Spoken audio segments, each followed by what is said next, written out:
12월 22일 본문은 베드로후서 1장 12절에서 21절, 제목은 말씀을 주의하는 것이 옳으니라입니다. 성도들은 이미 복음의 진리에 서 있습니다. 그러나 이 세상에 살아가는 동안 복음의 진리를 항상 생각해야 합니다. 생각하지 않으면 쉽게 흔들리고 그 자리에서 이탈합니다. 그래서 베드로는 자신이 살아있을 동안에 성도들을 일깨워 생각나게 함이 옳은 줄로 여겼습니다. 이것을 사명으로 여겼습니다. 주 예수께서 베드로에게 너는 돌이킨 후에 내 형제를 굳게 하라고 하셨는데 이 사명을 다하고자 했습니다. 장막을 벗어날 것이 임박한 줄 알았지만, 곧 죽을 날이 다가온 것을 알았지만 자신에게 주어진 사명을 다하고자 했습니다. 살아있을 동안 복음의 진리를 전하고 가르침으로 성도들을 일깨워 생각나게 하려 했습니다. 혹 죽은 이후에라도 이런 것을 생각나게 하려고 글로 기록했습니다. 베드로는 죽음을 죄악된 세상을 떠나 영원한 나라에 들어가는 것으로 여겼습니다. 그래서 죽음을 출애굽을 의미하는 엑스도스라 했습니다. 그리스도 안에서 새로운 피조물이 된 우리 역시 베드로와 같이 형제들을 진리로 굳게 해야 하지 않겠습니까? 형제들로 하여금 복음의 진리를 생각하며 살아가도록 해야 할 것입니다. 예수 그리스도께서 재림하신다는 사실은 교묘히 만든 이야기를 따른 것이 아닙니다. 베드로는 야고보와 요한과 함께 높은 산, 거룩한 산에서 직접 예수님의 크신 위엄을 보았습니다.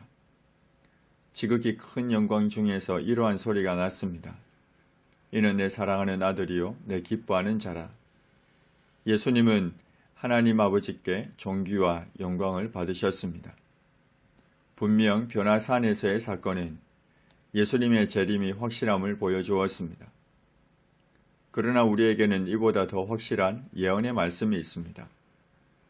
이것은 어두운 데를 비추는 등불과 같습니다. 주의 말씀은 내 발의 등이요 내 길의 빛이니이다. 그러니 예수님께서 재림하셔서 모든 희미한 것들이 분명히 드러나기까지 기록된 말씀을 주의하는 것이 옳습니다. 먼저 알 것은 성경의 모든 예언은 사사로이 풀 것이 아닙니다. 억지로 풀다가 스스로 멸망에 이를 수 있습니다.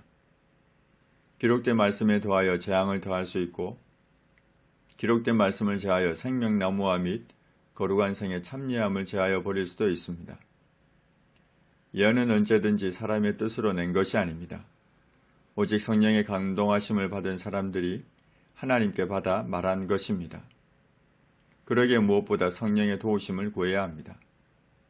사도 바울도 우리가 이것을 말하거니와 사람의 지혜가 가르친 말로 아니하고 오직 성령께서 가르치신 것으로 하니 영적인 일은 영적인 것으로 분별하느니라고 했습니다. 우리는 예수님께서 재림하시기까지 기록된 말씀을 주의해서 그 말씀에 따라 살아가도록 해야 합니다. 그리고 이 말씀에 따라 살아가려면 반드시 바른 해석이 필요합니다. 우리는 성경을 해석할 때 결코 사사로이 풀어서는 안 됩니다. 성령의 도우심을 구해야 합니다. 하나님, 진리의 말씀을 항상 생각하며 살게 하옵소서. 형제들을 일깨워 굳게 하는 삶을 살게 하옵소서. 주께서 재림하시기까지 무엇보다 어두운 세상을 밝히는 기록된 말씀에 주의하여 살아가게 하옵소서.